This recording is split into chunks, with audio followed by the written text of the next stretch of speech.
All right, welcome to Marketing Minutes, the show where I break down complex marketing terms, strategies, and tactics in less than 10 minutes. I try my best, okay? So, unless you know why people consume content, you're never going to be able to accurately determine whether or not you're putting out good or valuable content. They're generally consuming for one of these major four reasons. Make sure you stick around for the last one because that's the most important. It's the one most people get wrong in a very big way, and it completely messes up everything that you're doing until they figure it out or have somebody come in and fix it. So by the end of this, you should understand why people aren't watching your content and what you need to do to make sure you get them to watch your content, right? So the first one is education, is to learn something new. Humans are naturally curious. We're curious by nature, and we have a kind of an appetite that needs to be satiated. So one of the main reasons people consume content is either to learn something or to solve a problem or improve their situation. And we get rewarded with this by getting that kind of like aha, that boost of dopamine that comes where you get that aha moment, that spark, like, oh, that's it. That's what I've been looking for. That's the answer to my problem. That just let me do what I needed to do, right? It makes us feel like we're more prepared, we're more competent, we're more understanding, we're more knowledgeable. And we love feeling like we're in the know, like we gained something. So for this is content that teaches, content that informs, how-to guides, step-by-step tutorials, tips, interesting facts, industry insights, anything that kind of gives your audience value by expanding their knowledge. This can be telling stories about past events, niches of certain industries, genres. There's a lot of different ways you can give value just by teaching and expanding on knowledge. It doesn't have to be the most relevant knowledge. There's a page on TikTok that just talks about the most ghetto cities in California, New York, or Texas, whatever. And half the time they don't even be right. So really, they'll expand your knowledge with information that isn't necessarily right, and then use that to get engagement, because people who live there comment like, oh, that's not true. Oh, that's not right. Oh, that's facts. Oh, that's not right. It becomes a whole thing. Which, if you're going to be face, a coach, any type of service provider, and you're going to be putting out educational content in the hopes to use that to connect with audience, present yourself as a thought leader or voice in that space, make sure you know what you're talking about, know what you're doing, because there's a lot of people who have good marketing, but they don't know what they're talking about. They just be talking out their ass. And that may work in the short run, and you might not see consequences from it, but there is a very good chance that you get caught on your bullshit, you get like exposed, get shown to be a fake. Like, there's a lot of negativity that comes with being this guru, whatever you want to call it, but doesn't actually know what they're talking about. So don't let that be you. Don't get caught up. Don't become one of those people. But yeah, if you're doing educational content and you're not getting any feedback or getting any type of engagement, there could be a number of different things, from the right messaging, you not talking to the right audience, not providing the right value, sharing tips that are like easily Googleable or that don't really provide any value, you're just kind of info dumping. You have to remember the goal is to get them to have those aha moments. So if they already know what you're talking about, or if they have a better understanding, or if it's not that great, or if you didn't go in depth enough, or you didn't make it relatable enough, or you didn't make it easy to understand, then they might not get that moment, and they're not going to share it. They're not going to find value in it. They're not going to save it, right? And this is going to be dependent a lot on who your audience is and how they like to consume content and how they prefer to be educated. Some people are visual learners. They need like visual demonstration, some type of guide. Other people are more tactile, where they need to actually experience more hands-on stuff. Like, you have to understand your audience and make sure what you're teaching them is not just valuable, it's not just a shit ton of information, but it's also actionable, and they're actually going to use it, and it's going to actually make a change in a way that they act or what they do, or a change in something that they do in their day-to-day life, right? That makes sense. Second reason people consume content is for inspiration or motivation. A lot of people, especially people who are driven, who have a purpose, who's something they're focused on, they're building up a business, working on the way they eat, trying to fix their mindset, whatever it is. Everybody loves inspiration. Everybody loves something that can get them fired up and get them motivated, get them going. Somebody that can like speak to how they're feeling in that moment, or like get them past a roadblock that they've been dealing with. Some wise words, words of wisdom, whatever it is. And inspirational content has the ability to connect with us on an emotional level. Feel me? It can inspire us. It can motivate us to move. It can motivate us to take action. And it gives us hope for like a future, a better future, a future that I'm trying to get to. That's what I want for myself in this content, whether it's a talk from an interview, an excerpt from a book, a conversation from a podcast. This is allowing me to see myself in that position. It resonates with me, it connects with me, it speaks to me where I'm at and where I'm trying to go, and it makes it seem tangible, it makes it seem realistic.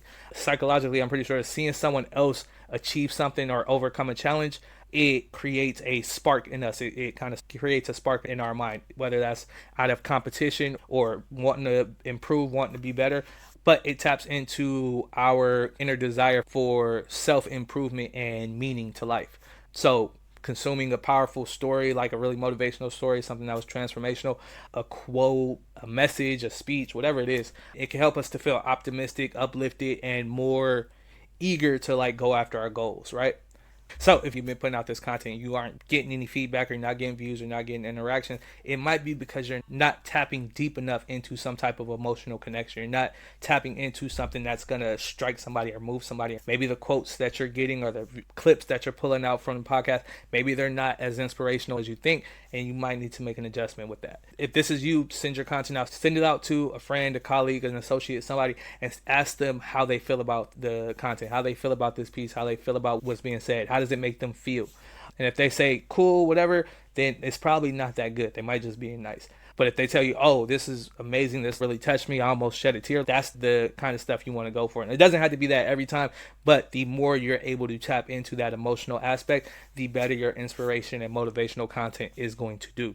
And this comes into play even with like vlogs, storytelling, day in the life. If you can create emotional connection and emotional appeal somehow with your day, with your story, it's just going to hit that much harder and become something that people want to share, right? So the third is going to be connection. People feel alone. Especially, we are more connected than ever, but loneliness is at an all-time high. So people get online to find some type of connection.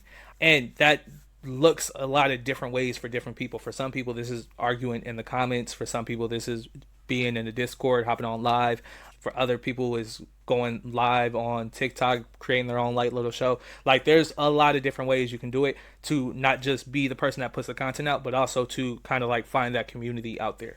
Because, I mean, at the end of the day, we're social creatures, and with social media, I feel like it gives us the sense of social connection, a sense of, oh, this is kind of what social connection is meant to be, but it's not a real depiction of that until you take it further, until you get into those Discord groups, until you get into those live rooms, until you actually like have conversations and connections and community with people.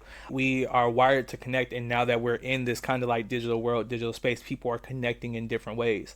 It allows us to create that kind of bond with somebody that you literally only seen like through a screen, somebody you only have messaged with, or only seen their post, or only shared their content. Like, that's all you really know about them, and you kind of just like built this bond with them over time, to the point where if you ever decide to meet up with somebody that you know online, like an online friend or anything, that relationship usually tends to be a lot stronger than people who you might have grown up with, or somebody you know from like work or wherever, just because y'all bonded over something different. Y'all bonded over a mutual experience, a mutual understanding, a mutual care, a mutual passion about whatever topic or industry or niche you're in. And when you make those connections, when you have those interactions, when you get to know people and you build up those relationships, it releases that dopamine and gives us kind of like that little bit of happiness, right? So whether it's finding other people who might have the same problem as you, getting validation through the comments, or a Reddit post, or a Twitter thread, or just seeing real stories play out and kind of like mirroring or like having those similar interactions or similar understanding to what they may be dealing with or what they may be going through, and you kind of like reaching out, whether that's just through a comment, sending a DM like, hey, I see what you're going through, I understand, like I was in the same place, whoop, right? And you can't really create that connection, you can't really create that relationship when you are just creating from a place of buy my stuff, here's what I'm selling, or if you're only putting out kind of like selfish content, like only content about you, when you don't take that time to really start to build something and connect with people, and it's more so just you being the focal point and not really taking the time or really caring about how you're interacting with people in general. This is a real hindrance for people who approach social media in that way. In order to really build a connection and build a community, it takes engaging with others. It takes being vulnerable. It takes being authentic. It takes showing up. It takes peeling back those layers and being able to talk about it and share the kind of ups and downs so that people can go through those experiences with you. If your content isn't hitting, this can become a factor in a lot of different types of content, whether it's the type of podcast you put out, the content on YouTube, the content on Instagram. It's very surface level. If there's no depth there, if you aren't giving people any reason to want to connect, they can't see themselves in you, they can't relate because you're always on jets and flying around. Yes, that's aspirational. They might like that as an inspirational piece if you can frame it right, but If you are looking to build a community and build a relationship with the people who are following you and interacting with you, you're going to have to showcase the good with the bad, at least some of it. You don't have to put it all out there. One of my mentors used to tell me, you talk about the scars, not the open wounds. You don't talk about what's hurting right now. You don't talk about what you're struggling with right now. You talk about the stuff where you already had time to move on and reflect and deal with it, and you're in a comfortable space where it doesn't affect you, or at least doesn't affect you as much. That's the stuff that you talk about. That's stuff you kind of lean into. People don't need to know or have access to what you're going through right now. They don't need to know what you're dealing with right now. In the future, if that becomes a testimony, if that becomes something that you want to put out or you feel comfortable sharing, cool. But in the moment, only talk about the stuff that's behind you and done. You don't want to talk about the stuff that still might be triggering to you. That makes sense? So when it comes to the community content, like, you really have to kind of look at, like, are you fostering a space, whether with your content, with your platform, wherever you're at, are you fostering a space where you're allowing back and forth, where you're allowing interaction and engagement? Are you asking questions in your posts and your stories? Are you responding to comments? Are you sharing, like, these relatable experiences, these moments, telling stories? Like, are you creating a space where people would want to fit in, where people want to belong, and people want to interact and engage with each other, right? When people feel connected to you and they built that connection, they're going to keep coming back no matter what, right? Unless you kind of push them away, alienate them, a la Kanye. And then the last one, probably the most important to understand and probably benefit from, is escapism. People are mainly getting on social media as a way to escape the real world, escape the real life. Life is stressful, life is painful, life is confusing. Life is real. Social media, the internet, like that, it's para-real. It's not like real. It's kind of real, but it ain't real because there's so many bots, there's so much spam, there's so much bullshit, there's so many trolls, there's so many people kind of clouding that space and muddying the waters to where it's like, there's no way this can be a realistic depiction of the world. Even though there are real videos and real content and this stuff does happen and people are saying these things, because it's coming through a screen and we've been conditioned to kind of like sensationalize things that come through a screen, the stuff that comes to the screen doesn't feel as real. So we're able to use that as an escape from our real life. That makes sense? If even only for a moment, right? This is entertaining comment that's gonna make you laugh, different types of skits, stand-ups, people being funny, people having hot takes, funny takes, people reacting to news, people reacting to other content. Just anything that allows you to not have to think and kind of focus, right? And that's not necessarily a bad thing. You can say the same thing about watching TV. You can say the same thing about playing games. It just kind of allows you to kind of deactivate and not have to focus on stuff so much. One of the things I used to do when I was like working, especially early on, where I still like kind of allowed the distractions that I'm not proud of, but I would have my TV on in the background just to have like noise. A lot of times it would be something I've seen before, like The Office or Brooklyn Nine-Nine, to where I know what's happening, so I don't have to pay attention to it, but it just allows light stimulation or something. I don't know how to explain it.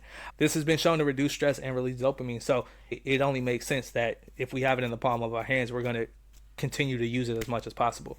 So anything that amuses, distracts, entertains, ASMR, super satisfying, like all compilation videos, there's literally a plethora, no end to the amount of different types of content you create that can kind of be used or consumed as escapism. And this has a very interesting market to where you can do so much with it, like, because of the way people consume it. People fall asleep listening to these different stories. They'll watch these different videos for hours at a time. They'll watch mukbangs because it makes them feel better when they're eating, like whatever it is. There's just so many different ways that you can find to create content that sparks dopamine for people. There's a lot of different sub niches and things that come with this category, but at the end of the day, it's just about giving people a break from real life and a break from reality. So as a creator, as an entrepreneur, first of all, you want to figure out which types of content you want to create. What kind of content do you want to put out for your audience? What makes sense for your audience, for your brand? Do you have kind of like passive consumers, passive listeners who would want some escapism content or want something that's just kind of like just there for them to enjoy and scroll through and binge? Or are you more education focused? You want to be an authority. You want to place yourself as a voice in your niche or your industry. What makes sense for you, your brand, and your audience? And depending on what your brand is or what you're doing with your content, the best content is going to check at the very least, one of those 4 boxes. Whether that's teaching something, giving people a break, motivating someone or making someone feel connected. It's going to check at least one of those. And the more you can check, the better the content generally. That's part of the reason why Mr. Beast has been able to get so big and why he's so good at what he does, because he makes people feel connected. He gives them something to kind of like tune into and connect with, but also kind of like an escape. It's not super complicated consuming. It's just something I can kind of listen to. I don't have to pay super attention, but it's also still good because the storyline that's interweaving through it. It's motivating. He has some very powerful stories on there. You have powerful moments in his content. He's usually very transparent about what he's doing and everything. So he kind of checks all of those boxes with his content. So if you feel like your content has been off, you feel like your strategy has been off, if you're not getting engagement, nobody's checking your content, nobody's watching, nobody's interacting, see where your content is, like how it places in these categories, and then see, are you actually hitting them where they need to be? Are you creating something that makes people feel connected? And if you are already doing like, and they're checking off at least one of them, then it might be time to start figuring out how to incorporate the other ones so that you can start to connect on different levels. That makes sense? So yeah, let me know if this was helpful. Let me know if you learned something. Let me know if you need to improve, or if you feel like you struggling, or you don't know which ones you should focus on. Let me know all that in the comments. Make sure you like, subscribe, hit the follow, do all the stuff that you do with the stuff that you do, because you do the things that you do. All right.